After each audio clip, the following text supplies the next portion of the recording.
কোনো বিপদীরে বিপদ থেকে উদ্ধার করবার লাগি এক কদম অগ্রসর ও আমি নবীর কাছে আমার মসজিদ এক মাস এতেকাফ করার চেয়েও বেশি পছন্দিদা হোক।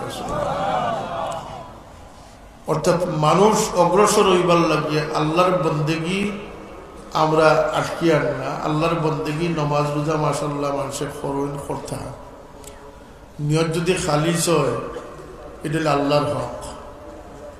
কিন্তু আল্লাহর বন্দা বা আল্লাহর সৃষ্টির লগে যে দয়া মায়া ভালোবাসা থাকার কথা, যে সুলুক থাকার কথা, এই জিনিসটা আমরা এই সুন্নতগুলো আমরা দেখি আর না। আমরা আল্লাহর নবীর টুপি মিসওয়াকর সুন্নত খুব প্রচার করি আর, কিন্তু হুজুর পাক সাল্লাল্লাহু আলাইহি ওয়াসাল্লামে বদরের যুদ্ধর বন্দী হলোর লগে যে দৃষ্টান্ত স্থাপন করছেন, যে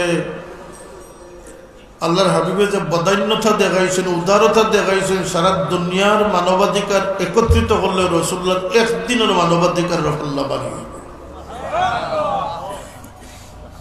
যে কাফির হলোর জ্বালাতনে জন্মভূমি ছাড়িয়া মক্কা শরীফ ছাড়িয়া আল্লাহর হাবিবের চকুর পানি ছাড়িয়া মদিনায় তৈবাত হিজরত করছেন, এরা যখন আবার মদিনা শরীফের নিকটবর্তী আক্রমণ করছে, সেই কাফির হলোর বন্দী হলোরে আনিয়া আল্লাহর নবী যদি চেঁচিয়া ফিসিয়া ফেলাই দিতা তবু কোনো অন্যায় হইল না।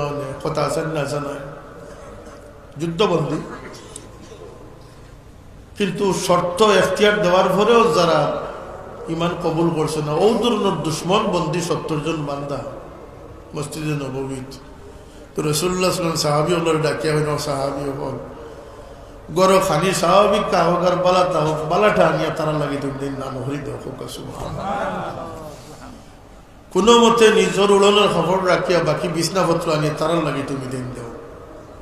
দুনিয়ার কোনো মহামানব আসইনি, কোনো মানবাধিকার দাজাদারি আসইনি, যাই বন্দী হল লাগিলা হুকুম করছেন মাতক আপনারা আমার নবীর দিল ভাই চাইতেন আনি আপনারা। আমরা তো নবীর উম্মত। হুজুরে পাক সাল্লাল্লাহু আলাইহি ওয়াসাল্লামে খানি দেন, ফানি দেন, বিছনা দেন। ফারাদার সাহাবী হলে দেখেন রাত্রি গভীরে আল্লাহর হাবিব আরাম ফরমাইছেন, আল্লাহর হাবিব পায়চারি করলেন।